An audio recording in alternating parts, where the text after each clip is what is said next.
Hi guys, welcome back to another video on the channel. Today's going to be quite a long one, as you can probably see by the time length. I'm not sure how long this will go for, but this is pretty much a extra long episode where I cover a lot of topics related to the soccer card hobby. First up, as you can see, card shows.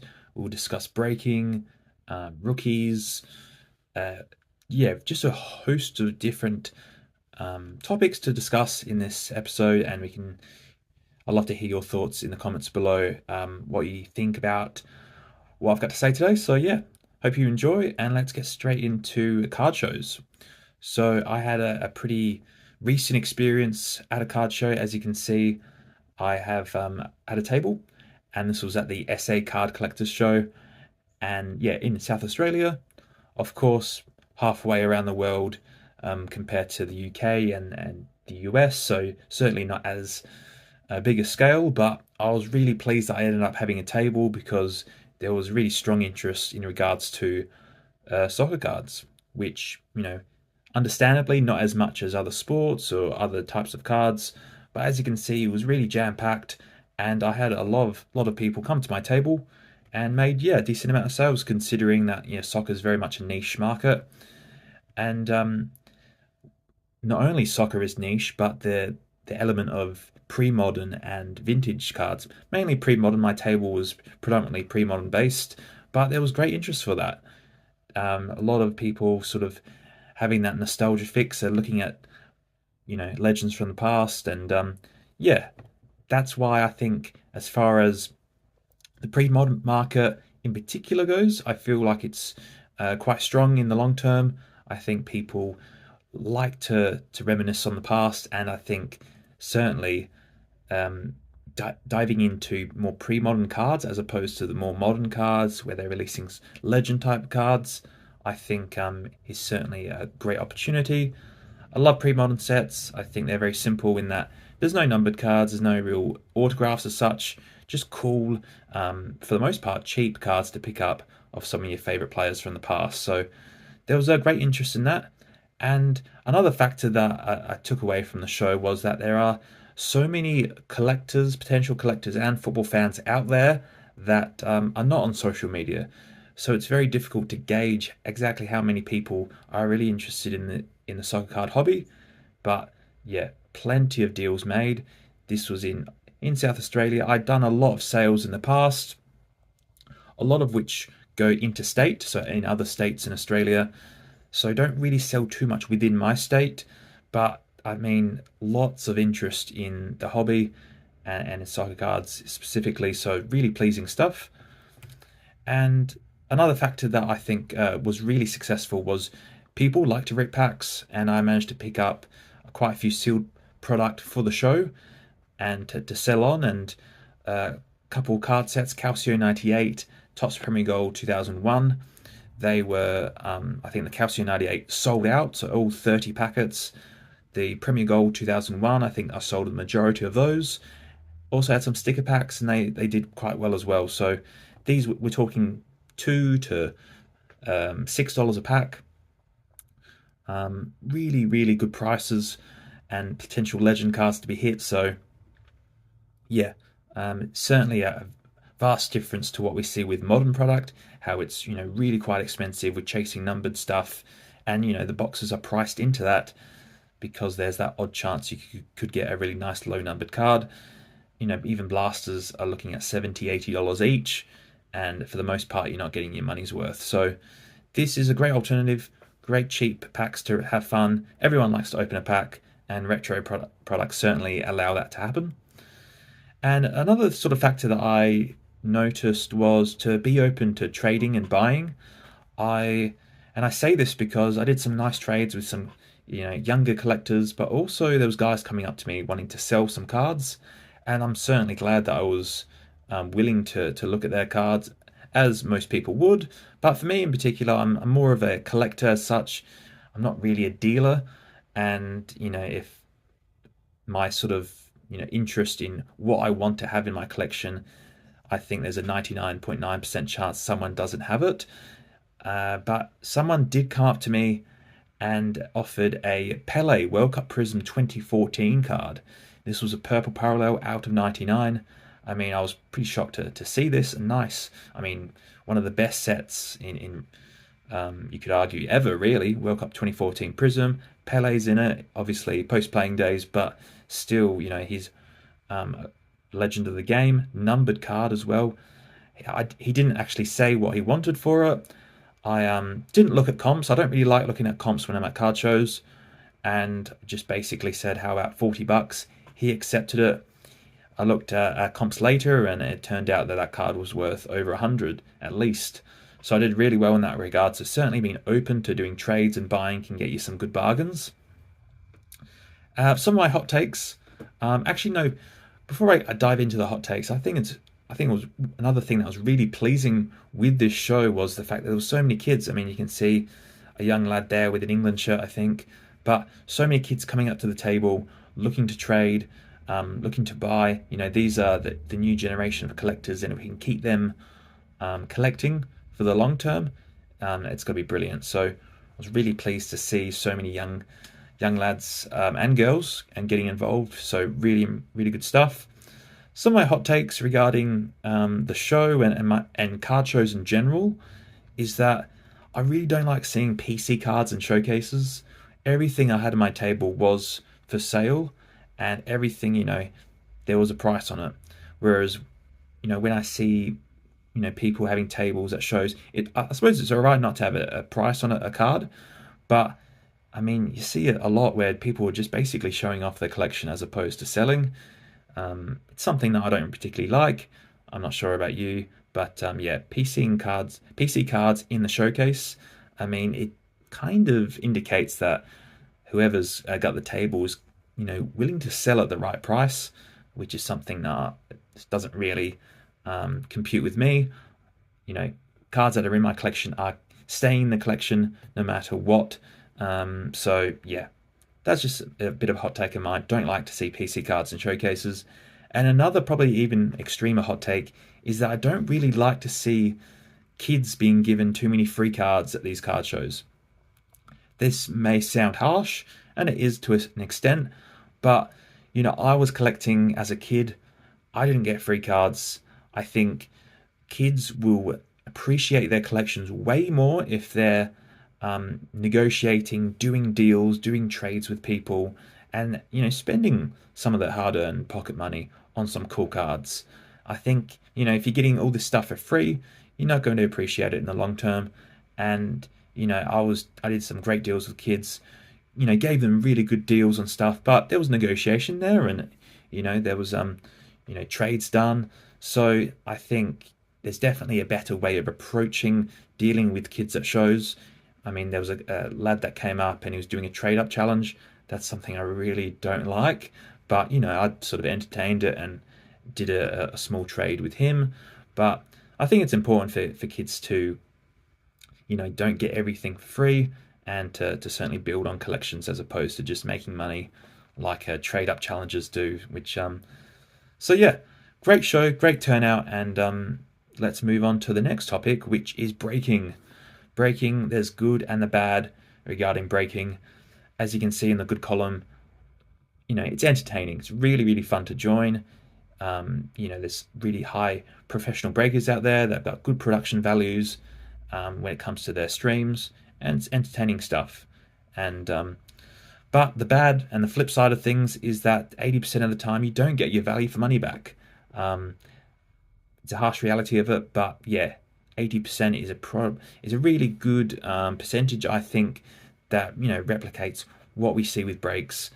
I would say that maybe 10% get their money back in terms of value of cards, and then another 10% maybe do extremely well and make a profit. But for the most part, you don't make your value back in cards from breaks. Another good factor is the community building. You can have a bit of banter on stream, talk to fellow collectors, talk to the streamer. It's a great way to interact and build good rapport and friends along the way. So a huge positive there. Another factor is that more breaks coming up. There's more cards on the market, which is only a good thing for people like me who's buying singles. I don't want breaks to just suddenly stop. We need those boxes ripped to see these cards on the market.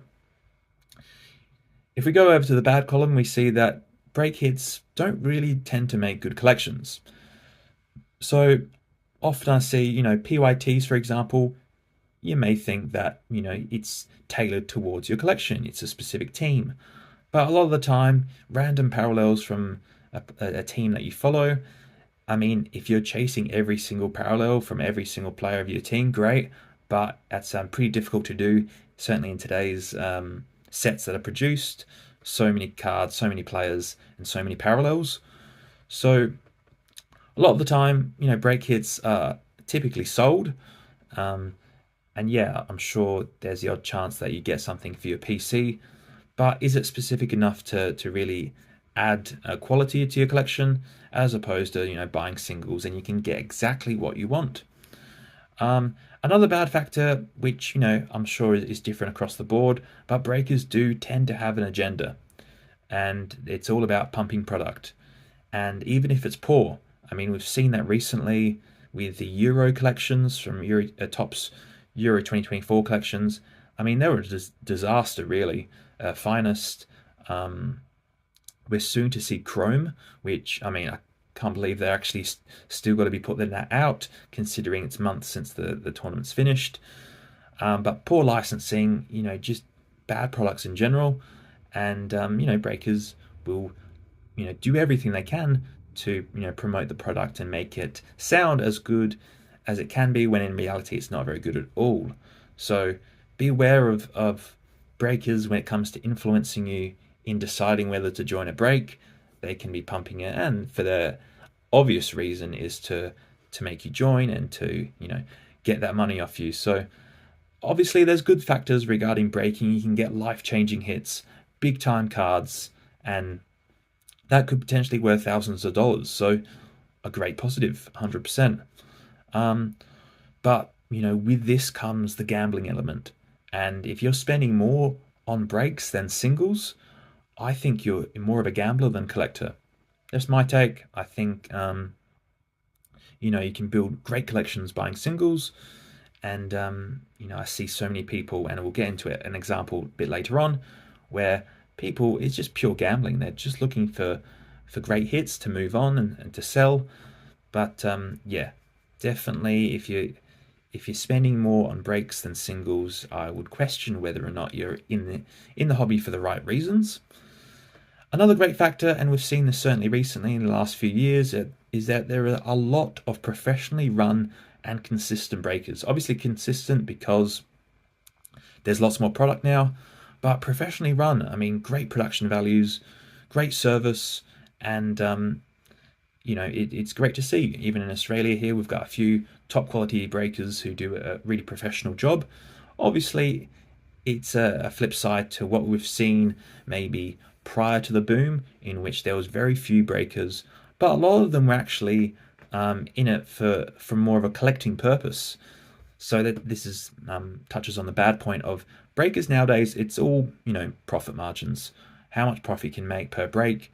Whereas back in the day, it was actually a bit more of collecting focused. There were a decent amount of breakers who would take spots in their own breaks. Say a Liverpool fan would take a Liverpool spot. I know Guy Mitchell in the UK, he would often do that, and he would maybe split the costs across all the teams in the break. Even like big breakers like Abdul would often take Leicester and Chase Madison parallels in the first EPL Prism set. Oz Soccer breaks would take Manchester United. A few examples of guys just joining the break themselves because they're collectors at the end of the day.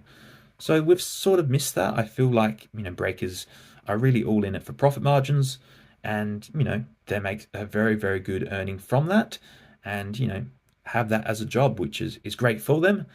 But for me, when it comes down to it, I'm not someone that I would hesitate to get involved and become a breaker. I have broken product in the past, but I hate this. It's in bold. 80% of the time you don't get your value for money back. It's not a good way of collecting. And let's take a look. First of all, let's take a look at a hot take. I don't like breaker stickers on hits personally. I don't need advertisements for something that I paid for. if I'm joining a break. I mean, you know, I don't own a single card that has a breaker sticker on it. And yeah, I just don't really like it. I think breakers can advertise hits without having to, stick on a sticker label on physically on the one touch. That's my take. I'm not sure how you feel about that one. And then here's take a look at an example. And this is a recent product, impeccable break. And we see this quite a bit with Whatnot. It's quite um, it's a fast auction style breaks potentially. And in this case, there was 38 spots, um, all starting at $1 each. And crazy enough, if breakers have good followings, that they can see pretty high bids on spots when it comes to, this is a random team break. You're getting a random spot out of the 38 spots, and average sale was about $60 per, meaning that, all told, breakers will pocket a good, nice $800 profit. Now, when it comes to it, you're paying $60 a spot. There's only 8 cards per box. There's only a 20% chance of actually hitting a card from one spot. Again, very low odds of just getting a card at all. And then, of course, you think about, okay, well, then there's only a 50% chance of actually hitting a card worth, $60 or more, which is what you spent on this particular break. So the odds are just not very good. If you break it down, 80% of the time people would miss out completely, 10% of the time they get their money's worth, and then 10% of the time they may make money. And this 10% is what we typically only hear about, those success stories, the big hits. It's a shame to see because a lot of people do miss out and certainly don't get their money's worth. So that's breaking. I'm pretty sure everyone's aware of the risks and the gambling element involved with it. It's something that I certainly wouldn't get involved in. There's certainly break spots out there that can be more value for money. For me personally, being a Chelsea fan, potentially the Chelsea others spot in breaks may be quite appealing, but for the most part, it's certainly not for me. So now I'm going to touch on what makes a good collection. Now, people, obviously, this is my opinion. Anyone can collect how they want. But for me, it's all about completion. I've got so many cards that individually, they could be worthless. But as a set, it's complete. And for me, it warrants a greater value. So that can be whether a base set, an insert set, team set, rainbow. So there's variations to what a set can be. And let's take another look at. So complete, that's the number one factor, what makes a good collection, but also a specific approach. It needs to have a certain element to it, whether it be a parallel, a player, or a product. So, I think you can get overwhelmed with the amount of product nowadays. It's easy to get overwhelmed with so much stuff. What do you collect? You need to be specific. It's not just, I collect Man United cards. It's exactly what. Is there a player? Is it, Bruno Fernandes, Rashford? Do you just collect Prism parallels? So definitely complete and specific approaches are what makes good collections, in my opinion. And here's a great example of it. This is actually Dreamcast. Follow him on Instagram, a top collector. This is a great approach. He's collecting, you need to consider your budget, what you're willing to spend, but he's gone out and picked up all of the gold prisms, EPL prism, Saka cards over the years. So we've got from 2020 up until the most recent set. This is a great specific approach that can be completed. And if we break this down further, random parallels from a 2023 set from your team isn't complete. It's not specific enough. And, I think this approach makes for a way better collection. And this random almost assortment of cards is kind of what you get from breaks. If you're picking a team in a break, you got to get a random assortment of parallels. It's not going to be specific enough to warrant being a good collection. So when it comes to goal setting, it needs to be attainable, and this is, a bit of a tough chase, getting all the gold prisms. It's this is very much a specific approach. You need to consider within a time frame as well. If you're chasing a rainbow and you really want to go for that one of one, it could take you a good 6 months, a year to actually discover this one of one. So if you've got that patience, great. But if you don't, then consider, looking at a different type of collection to complete. And of course, you need to consider budget. A sack of gold prism chase like this is expensive, I'm sure. Maybe you just want to go for the red prism parallels. That's a way, cheaper option, but also, a pretty cool collection. So that's sort of my take on what makes a good collection. It's all about aiming for completion and aiming to be specific enough to make for a great collection indeed. So that's my take on collecting. Let's take a look at grading. So of course there's a few different examples of some of the big graders, all American, and everyone has got their own personal preference when it comes to grading. PSA, SGC, BGS. I haven't actually graded any cards with BGS before. I do own a couple of their slabs, and arguably they're the best looking slabs. But when it comes to PSA and SGC, I've graded about half with each, and I think if I had to grade for maybe the collection, the PC, I might tend to go more towards SGC, but we know that of course PSA have that resale value, and yeah, that's just the way it is. But when it comes to grading, I find PSA to be really quite unpredictable. We see it a lot with, I've had it in submissions where I've got, fairly consistent 9s and 10s, and then all of a sudden there's a 6 in there. And, I'm left wondering why the hell did I got a 6? And even with, stickers as well, I found it quite bizarre. Just don't know what you're getting half the time. Whereas with SGC, it's a lot more consistent. You maybe not get as many of the 10 out of 10 grades, but you're not left wondering when you get 6s for modern cards. I see quite often 2023, 2024 cards getting PSA 6s, and it's quite baffling to see. So pretty unpredictable PSA, and their slabs need some work.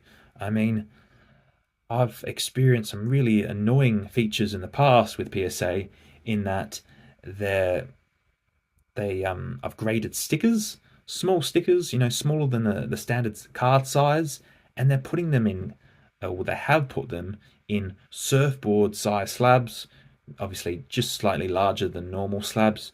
Actually, not slightly, they're quite a decent amount larger. And it's really annoying because it makes it very difficult to display, and to people just don't want hugely massive slabs.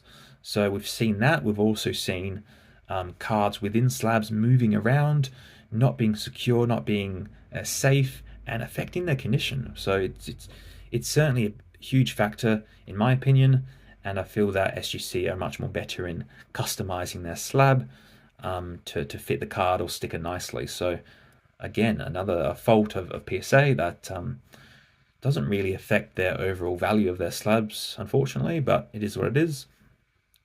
Something I consider when grading is that I like to have a bit of a color contrast with the slab and card. So with Chelsea, Lampard one, for example, I think it looks cool in an SGC slab. Liverpool, Manchester United cards maybe look better in PSA. I'm not sure if other people have that sort of thought process, but I do quite like the color contrast with those two companies.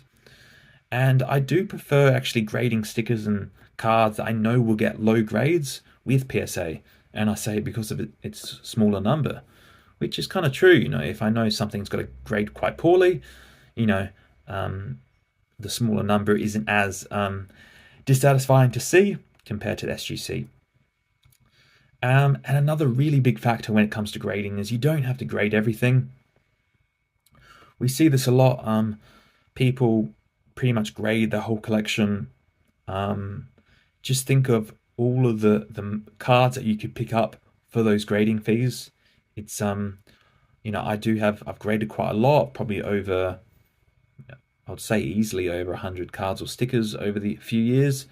But I've probably got about just over 100 slabs in my collection, but I've got over 20,000 cards in my collection. So slabs really only make a small proportion of what I have, and I think people really should be buying the card over the grade or over the slab for the most part. But of course, it's completely up to you how you want to collect. I think when it comes to me with grading, I particularly like to grade pre-modern cards, pre-modern Premier League cards. It's a huge passion of mine. I have pretty good knowledge of the sets and can appreciate their condition, probably maybe more than others. Where so I like to get high graded copies of these type of cards, but there's guys that like to grade vintage as well, and that's completely fine. People like to grade modern. I'm not a huge fan of that because, for me, I don't really understand the multiplier when it comes to people spending on, even PSA 9s selling for more than, raw copies, which I can somewhat understand. But, when you talk about PSA 10s being, quite significant multipliers on a raw value for a recent card, I just don't understand the appeal. Okay, so now we're going to talk about comps, the value of cards, what cards are worth, and of course, a singular comp is often not a good reflection of the card's worth. And I think that's really important, especially when it comes to modern cards that are being pack pulled quite regularly and being listed onto eBay quite regularly. There can be a varying discrepancy in what that card goes for in terms of its sale price. So averaging out comps is probably the best way to go.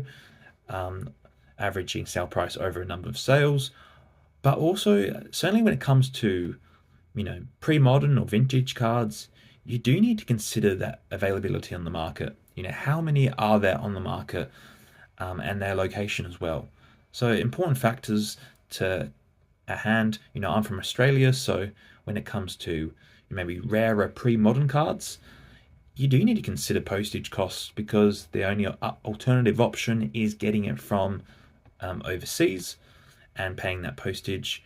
And yeah, so definitely just because something sells for a certain amount and that's reflective on the 130 point, there may not be actually any more on the market. So, that seller can really sell for whatever he wants because there's no alternative option in terms of a cheaper price. Other factors to consider when looking at comps is that quite often we see that there's not paid for sales, and so tracking that and taking a look at the listing to make sure that it's sold and paid for and hasn't been relisted. Shield bidding happens as well, so taking a look at that bidding history to find out if it was a legitimate sale and bidding. And just domestic only sales, which is a bit sort of under the radar in terms of what people consider. There's quite often a lot of soccer card listings where it's just purely Australians selling domestically, and you can get some good bargains from that, but it's not reflective of what that card's worth, because if you widen that scope to the world, more people are willing to spend more money on that card. So certainly factors to consider. And you need to do your own research when buying cards, especially on social media. People can easily manipulate sold listings, so they can take screenshots of some of the cool looking sales that have happened recently on that card and look to omit some of the lesser ones. So definitely do your own research, go on 130 point yourself and to check out all those comps and have a better idea of exactly what you're dealing with, because unfortunately you can't really trust anyone when it comes to the soccer card hobby. I mean, maybe not everyone, but certainly people that I haven't dealt with before, I would be certainly more skeptical than anything else. And I think it's important as well that if you really want a card and understand its rarity, then why not pay more than any recent sales? There could be no more cards on the market of that specific card, and you've seen comps go for a certain price, but you're willing to pay more. You need that card for your collection. Absolutely no reason why you can't go out there and spend that extra money on that. And yeah, I think people nowadays are so reliant on comps that they're not willing to spend any more than what the last person bought one for. So it means that prices just gradually go down, which is not a good thing. We want to see a stable market, or even an improvement. So yeah, don't be afraid to spend more. Certainly when it comes to older cards, I think when it comes to more modern releases, cards tend to go down after release.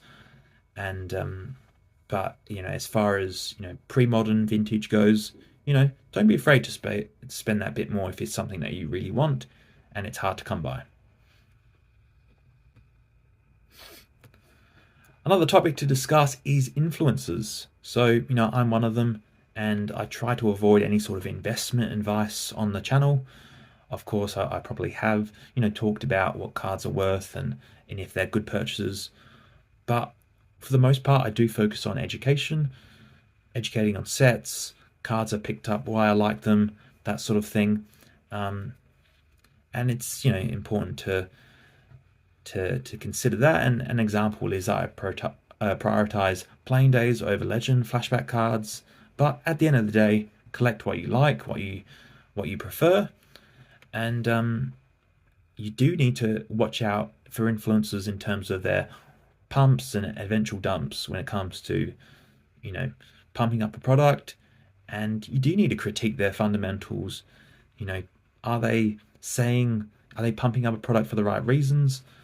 And we've seen this recently with a few sets. Panini Treble 2018, 2017 Chrome UCL, and 2014 World Cup Prism. These are sort of three sets in recent years that are really taking a bit of a pump, and I think rightly so for at least a couple of those. And I think their fundamentals are quite strong. I'd argue Panini Treble not so much. I know people like that, like the set, but as a whole, I don't really think it certainly isn't on the same par as World Cup Prism 2014. I think that's certainly one of the go-to sets and one of the most important sets in the hobby. 2017 Chrome, again, is a good set, but I'd argue maybe that some of those cards in that product are a bit overvalued. And then Panini Treble, I don't really see too much in the way of fundamentals for that. Obviously, it's maybe a bit reliant on maybe Vinicius Jr. doing quite well. He's the main rookie from that collection. But, I mean, definitely watch out for pump and dumps when it comes to influencers. And, yeah, certainly do your own research. And, yeah, so that's my take on that one.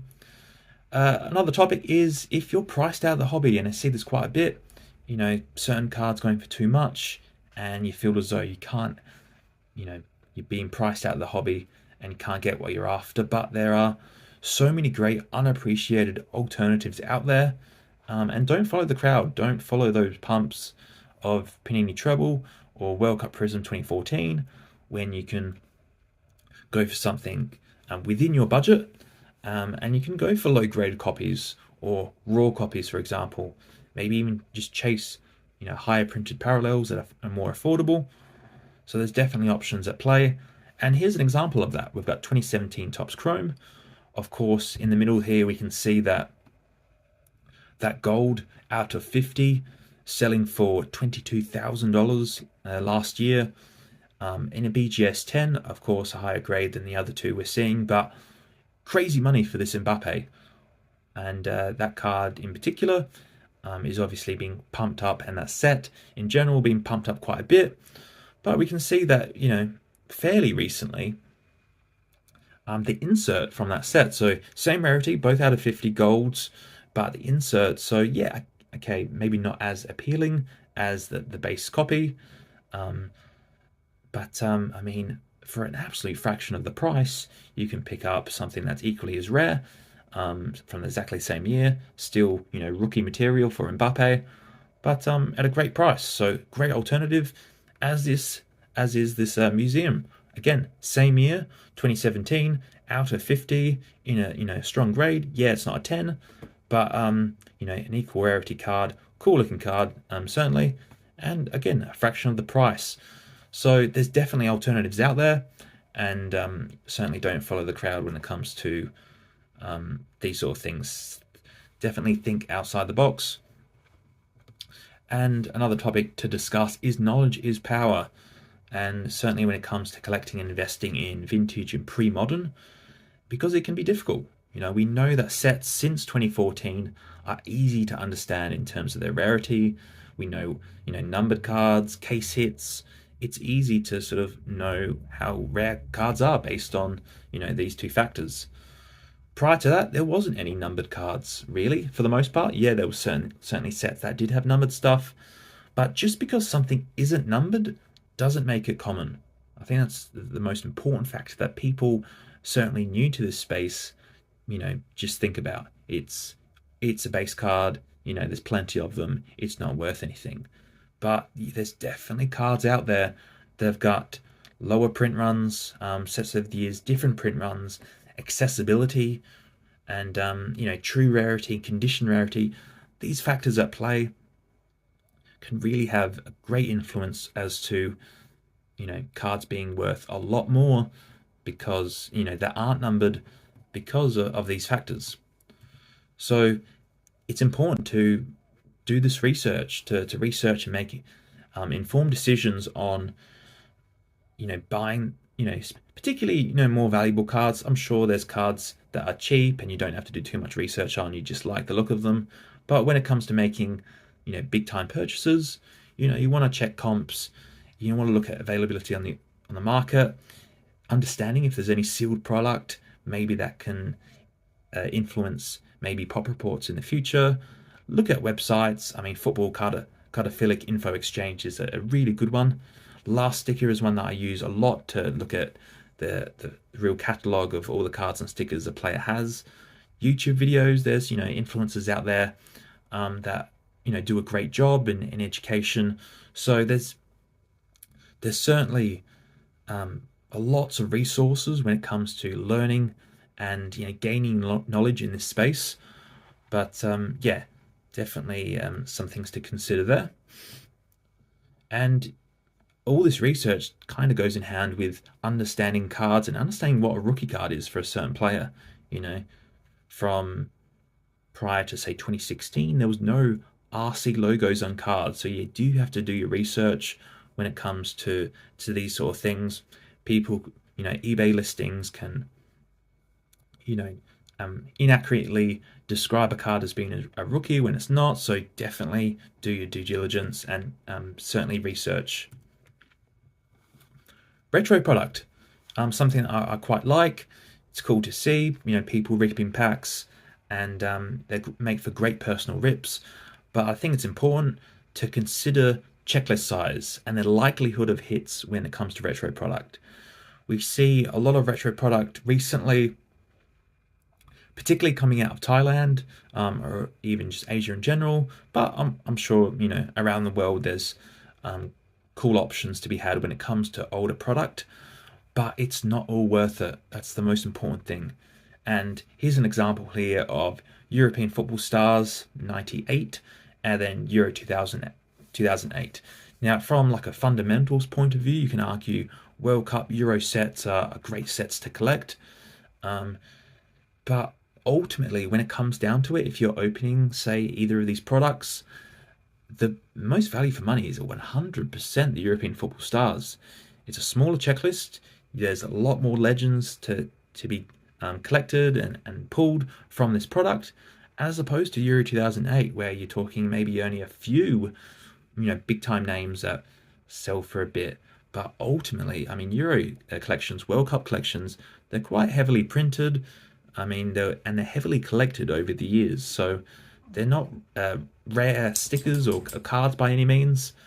And yeah, 100%, I would always be gravitating towards European football stars as a personal rip over Euro 2008 because there's just way more hits based on checklist size for that product. But it's great fun, of course, ripping packs for cheap. chasing legends, remembering players from the past. It really is quite a blast to go and open packs and have fun doing it. So highly recommend. Some cool retro product is out there. But yeah, definitely consider that first point that I made. Although there is the presence of retro sealed product out there, and and that can obviously influence condition rarity of certain cards. The most important factor is don't expect high grades when it comes to pack fresh cards or stickers. I mean, a perfect example is the David Beckham card from Merlin Premier Gold 96-97. We'll probably touch on that in a moment. I mean, low pop report in regards to PSA 10s. And here's that exact copy here. And here's a look at the amount of cards. So Premier Gold 96-97. This was one of the products that was found in a big Thailand warehouse find. I mean, we're talking boxes, cases of this stuff listed on eBay. People buying it, grading the Beckhams, and we see a really significant rise in the amount of Beckhams being graded. 878 of them in the past year. Only 17 of them have got Gem Mint 10s. That's a crazy proportion of cards that haven't got a Gem Mint 10. I'm sure there's lots of 9s and 8s in that equation. But yeah, pack pooled cards, not getting 10s, it's quite common. Don't expect it, that's for sure. So yeah, that's a pretty good example of that sort of case. Speaking of Beckham, which is I consider a rookie card, I'm sure everyone kind of does, but rookies is a complicated issue when it comes to pre-modern and vintage. The whole concept of a rookie card for me is a bit of a new one. It's predominantly an American concept. It's the first card of an athlete, and it typically holds greater value than subsequent cards. And for me, I sort of lived in a bit of a bubble when it comes to card collecting. I didn't collect any other sports. I didn't really know anyone that card collected. So my sort of approach was always about set collecting, and the whole idea of a rookie card wasn't really exposed to me until 2016. And when it came to a soccer product, this was the very first time that we see RC logos in sets. And this was for Topps Premier Gold 2016 and Topps Stadium Club, both in 2016. So we see there in that Premier Gold card, the RC logo just there. This was really poorly executed though. The Topps didn't know what they were doing, because as you can see, this is far from a rookie card for De Bruyne. 3 years earlier, he had a hobby rookie card for Chelsea in Topps Premier Gold 2013. Of course, he has true rookies from years before in his time in Belgium, but this is an example where RC logos were really poorly executed and inaccurate, and there's quite a few examples of this in these 2016 products from the Premier League. I know Firmino was one, Kante was another. I think even Zlatan Ibrahimovic had RC logos. Very questionable takes on rookie cards. Topps scrapped the RC logo on cards in 2017 and 2018, and only to bring it back in 2019-20 for Sapphire. And this was a bit of a response to this boom in soccer cards. And with Panini, they introduced RC logos for 2018-19 sets. So even 2018 World Cup Prism doesn't have RC logos on. I think it was maybe Panini Treble may have actually been one of the very first RC logo sets for Panini product. So very new in regards to promoting RC rookie cards when it comes to soccer. And yeah, just thought I'd sort of educate you guys on the brief history of that. Obviously, there's rookie complications when it comes to earlier product, but also modern product, because we see now that there's so many sets being released. There's young stars such as Yamal Garnacho, where they have 50 different rookie cards across the board from only one season, all with RC logos. It makes for pretty difficult in the way of collecting and investing in these players. But with very little RC logos prior to 2018, sourcing accurate rookies, which I mentioned before, can be difficult, and it requires research and don't believe everything you read. And this is a bit of a screenshot of sort of what is a rookie card. And for me, obviously there's a bit of debate in this, but as some collectors and pundits believe that an athlete's first appearance on any trading card qualifies as a rookie, others believe that a rookie card is the very first licensed issue from a major manufacturer that is widely distributed. And there can be more than one rookie card for a player. So I'm a bit of a believer in, prioritizing license issues over, unlicensed issues. So we've got a host of different rookie cards and stickers for David Beckham. I mean, I would consider all of these being rookies, but in terms of desirability, I think, for the first part, the true rookie, which is the very first card or sticker produced for a player, that is the Merlin Premier League 95-96 sticker, a licensed Merlin Premier League issue. And then often the case where when it's not licensed, it can be actually more difficult to get hold of. So this is an example here. I believe this is from Match Magazine. Another Beckham sticker from that season, more difficult to get hold of, but not licensed to the Premier League. And then we have a few more cards here. So we've got a Pro Match card from 96. We've got the Subutio card here as well as LCD. Now these are all 1995-96 issues, same year as his rookie stickers. But I mean, for me, this sort of maybe not as appealing. Certainly Pro Match, I think you can argue, is a caricature card, not as appealing. It is licensed. It's not actually Premier League licensed, so that's another factor. And then we've got the Studio card, which is Premier League licensed. You can see the Premier League logo there. It's a game card. Again, not as appealing for some collectors. And then we've got the LCD card. Quite a cool image, but a bit basic in its design. It's not a Premier League licensed set. And as such, these cards are cool options, but they've all got their flaws in my opinion. I definitely do gravitate more towards the Premier Golds card from the season after. I know it's the season after, but it's a Premier League licensed card set, and it's obviously not a game card. I mean, it's fantastic, cool looking card, great image, and a great design. And the fact that it is licensed makes it, a rookie card, in my opinion, of course, and it's probably the most desirable one for me, as well as that true rookie. So bit of a breakdown on the different sort of rookies of Beckham, and you can use that terminology when it comes to true rookies and maybe hobby rookies moving forward. And we can see this with an example of Phil Foden. This is his true rookie, 2017-18 Match Attack Extra. I think he has a WCCF card also from this season, 2017-18. This predates any other card or sticker that he has, and it's not until the following year, 2018-19, that he has a Donruss card from Panini. So, this is very much a true rookie of Foden's. This is actually in the extra collection, so it's actually a bit more lesser printed than the typical cards from this collection. So true rookie, and this is a hobby rookie. Hobby rookies typically can come in different parallels and that sort of thing. So yeah, different descriptors of what a rookie can be. And then of course, you could even consider rookie autographs for players.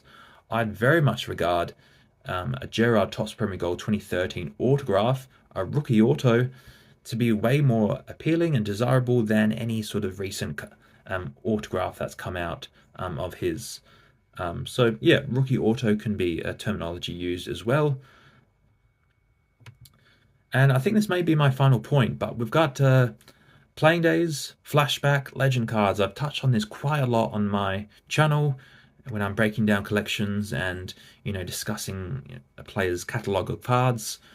I'm, for one, obviously a bit of an influence here, but I do prefer playing days cards. I feel like those hold up in terms of collectability and investing long term.